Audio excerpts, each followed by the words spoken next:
Bonjour.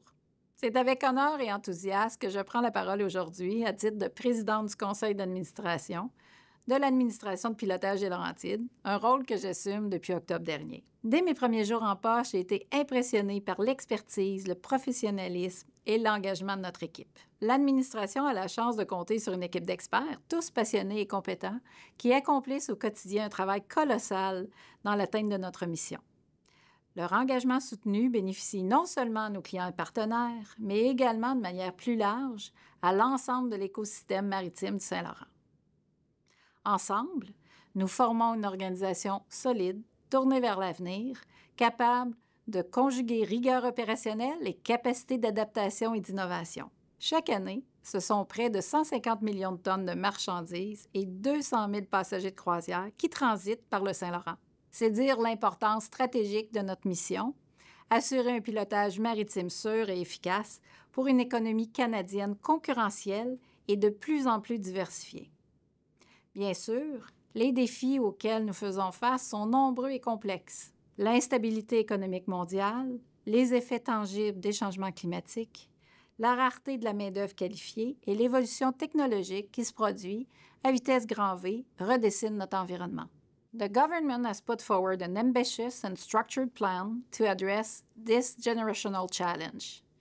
With a focus on creating a single economy linked to reliable trading partners, the government can count on us to advance its goal. We accept the challenge of making our public services even more efficient in the short as well as in the long term. In doing so, we recognize the role we must play in enabling Canadians to invest more in building the strongest economy in the G7. And we are embracing the government's call to make innovation and technology levers of transformation.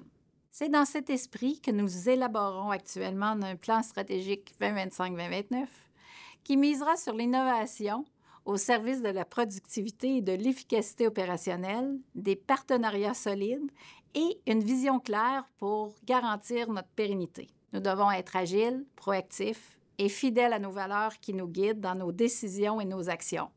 L'intégrité, l'excellence, la collaboration et le progrès. Pour continuer à jouer notre rôle clé dans la chaîne logistique du pays, nous devons évoluer au rythme du monde qui nous entoure. Avant de céder la parole au premier dirigeant, Marc-Yves Bertin, je souhaite remercier M.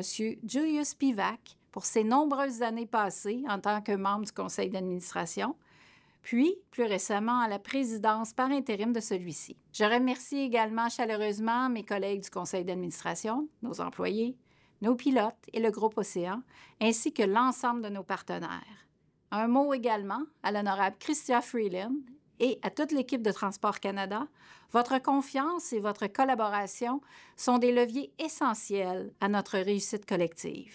Ensemble, faisons en sorte que l'administration de pilotage des Laurentides demeure un pilier fort de notre chaîne d'approvisionnement au service des Canadiens et Canadiennes, ainsi que des générations futures. L'administration de pilotage des Laurentides est plus qu'un organisme de navigation maritime.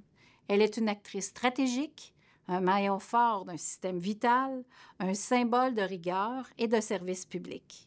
Merci. Bonjour. Dans le cadre de l'exécution de notre mandat d'offrir un service de pilotage intégré, l'administration de pilotage des Laurentides agit à titre de gestionnaire prudent de l'intérêt public. Cet engagement était présent en 2024, alors que notre organisation a démontré une fois de plus son excellence, et ce, malgré un contexte opérationnel volatile.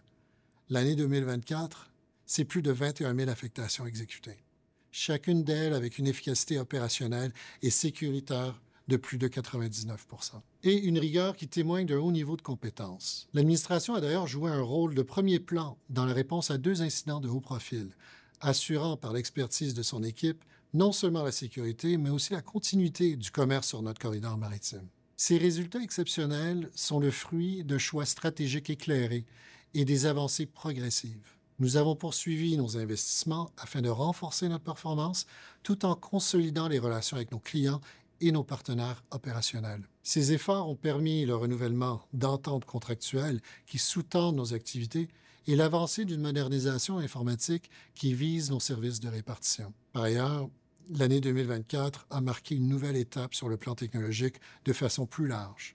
Les activités commerciales de notre simulateur, avec l'arrivée de nouveaux clients, constituent une étape importante. De plus, notre système de pilotage optimisé, qui vise à réduire les temps de transit, les coûts d'exploitation et les émissions de GES, est actuellement en phase d'essai chez des proches partenaires. So as you can see, we are firmly focused on innovation to improve productivity and operational efficiency. In fact, we have strengthened our innovation capacity through high-level research partnerships. And our collaboration with various universities and research centers gives us a better understanding of the natural, social, and technological dynamics that shape our industry. Whether it's AI, destructive waves, or labor issues, the authority is poised as an informed player, faithful to its legislative mandate and its duty to serve the public interest. Par exemple, en matière de développement durable, nous avons structuré nos engagements en adoptant un plan d'action concret. Parmi les mesures déployées, je mentionnerai notamment l'analyse de nos risques liés au climat et l'utilisation de voitures électriques et hybrides pour déployer nos services sur le territoire du port de Montréal à moindre coût.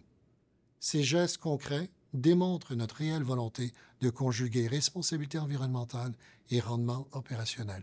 On the financial front, we have begun a rigorous process of rebuilding our reserves, ensuring the stability of our organization in an unstable geo-economic context.